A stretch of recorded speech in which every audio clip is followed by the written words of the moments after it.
Waste of time movie ഉतना अच्छा नहीं है सर. പൃഥ്വിരാജിനെയും ഇച്ചിരി ബോറായിരുന്നു, വേറെ ആരെയും കാസ്റ്റ് ചെയ്യാമായിരുന്നു. ഒരു ആടുജീവിതം കഴിഞ്ഞ ഇതുപോലത്തെ മേക്കോവറിൽ വരുമ്പോഴേക്കും നല്ല കാണാൻ ലുക്കാണ്. കോമഡി ഒന്നുമില്ല, ഹിന്ദി നടൻ വില്ലനായിട്ട് ചെയ്യൂലേ, பயங்கரமாக இருக்குது, ரொம்ப வித்தியாசமாக இருக்குது. பிருத்திவிராஜோட காம்போ தான் ரொம்ப வித்தியாசமாக இருக்குது.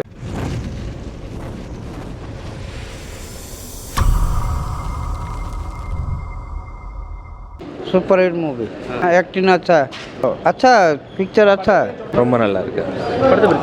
இல்லை, ரொம்ப எஃபெக்ட் வித்தியாசமாக இருக்குது. எதிர்பார்த்த அளவை விட நல்லா தான் இருக்குது. ரொம்ப நல்லா இருக்கு. ரெண்டு பேரோட ஆக்ஷன் சீக்வன்ஸ் ரொம்ப நல்லா இருக்குது. எல்லாத்துக்குமே ஆக்ஷன் காமெடி பேஸ்டு எல்லாத்துக்குமே நல்லா இருக்குது. பயங்கரமாக இருக்குது, ரொம்ப வித்தியாசமாக இருக்குது. பிருத்திவிராஜோட காம்போ தான் ரொம்ப வித்தியாசமாக இருக்குது. இல்லை அதை விட ரொம்ப டிஃப்ரெண்ட்டாக இருக்குது. ரொம்ப டைகர் அதுக்கப்புறம் அதெல்லாம் கம்பேர் பண்ணும்போது இது ரொம்ப நல்லா தான் இருக்குது. எடுத்துக்காட்டுறதுக்கு அப்படின்னு சொல்ல முடியாது, பட் ஆனால் இது ஒரு டிஃப்ரெண்ட் டைப் ஆஃப் ஆக்ஷன்ஸ், அவ்வளோதான் சொல்ல முடியும். அதில் பிருத்திவிராஜோட காம்போ தான் ரொம்ப வித்தியாசம். யார் சொல்லப்போனால் அவர் தான் சொல்ல முடியும். ஏன்னா இவங்களோட ரெண்டு பேரோட ஆக்ஷன் சீக்வன்ஸ் முன்னாடியே பார்த்துருக்கோம். பிருத்திவிராஜோட வில்லன் கேமியோ வந்து இப்போ இந்த மாதிரி ஒரு ஆக்ஷன் சீக்வன்ஸில் ஃபஸ்ட் டைம் பார்க்குறோம். அதனால தான் பண்ணியிருக்காங்க. பிருத்திவிராஜோட ரொம்ப வித்தியாசமாக இருக்கான், அதை விட மேலேன்னு சொல்லலாம். நல்லா தான் இருக்குது. Super movie okay fantastic. हाँ भाई सुपर हिट है, बड़े में छोटे में ഓൾ ദ ബെസ്റ്റ് ഫിലിം. ചേട്ടാ, അത് പടം സ്ഥിരം കണ്ടുവരുന്ന ശൈലിയിലുള്ള പടമാണ്, പ്രത്യേകിച്ച് പുതുമയൊന്നുമില്ല. പിന്നെ സ്ക്രീൻ പ്ലേ ഒക്കെ ലാഗായിരുന്നു, ചെറിയൊരു ക്രിഞ്ചൊക്കെ ഫീൽ ചെയ്ത്. പിന്നെ പൃഥ്വിരാജിന് പകരം വേറെ ആരെങ്കിലും കാസ്റ്റ് ചെയ്യാമായിരുന്നു. എന്ന് വെച്ചാൽ ആക്ഷനൊക്കെ സൂപ്പറായിരുന്നു. അക്ഷയ് കുമാറിൻ്റെ ടൈഗർ ഷ്രോഫൊക്കെ നന്നായിട്ട് പെർഫോം ചെയ്തിട്ടുണ്ട്. ബോറടിപ്പിച്ചത് ഫസ്റ്റ് ഹാഫൊക്കെ, പിന്നെ സെക്കൻഡ് ഹാഫ് ഇത്രയും ഏകദേശം 3 മണിക്കൂർ ഡ്യൂറേഷൻ ഉണ്ട്, അത്രയും വേണ്ടായിരുന്നു. ഇച്ചിരി ബോറിംഗ് ഒക്കെയാണ്, ചെറുതായിട്ട് ഇടയ്ക്കിടയ്ക്ക് മാത്രം. പിന്നെ ചുമ്മാ ഈ ക്രിഞ്ച് കോമഡീസും അതൊക്കെ ആയിട്ടുണ്ട്, ബോറടിപ്പിക്കും. അഭിനയം പോരായിരുന്നു രണ്ടുപേരുടെ. കുഴപ്പമില്ല, അക്ഷയ് കുമാറിൻ്റെ കൊള്ളാം.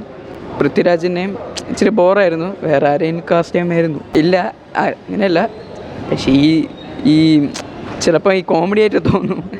बस ये अच्छा नहीं है, थोड़ा रोमांस भी नहीं है, सिर्फ ओनली फाइटिंग है, मेरे को अच्छा नहीं लगा. वेस्ट ऑफ टाइम मूवी उतना अच्छा नहीं है सर, और उतना अच्छा देखने में नहीं लगा. थोड़ा रोमांटिक सीन्स नहीं है, थोड़ा एक्शन, फुल एक्शन मूवी, वो उतना अच्छा नहीं लगा मुझे.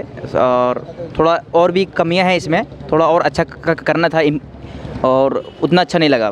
एक्टिंग ओके, बट थोड़ा रोमांटिक सीन्स होना चाहिए था, बट रोमांटिक सीन्स नहीं. वो पूरा full actions, starting to ending full actions, वो अच्छा नहीं लगा सर. കുഴപ്പമില്ല. പൃഥ്വിരാജൊക്കെ കുഴപ്പമൊന്നുമില്ല.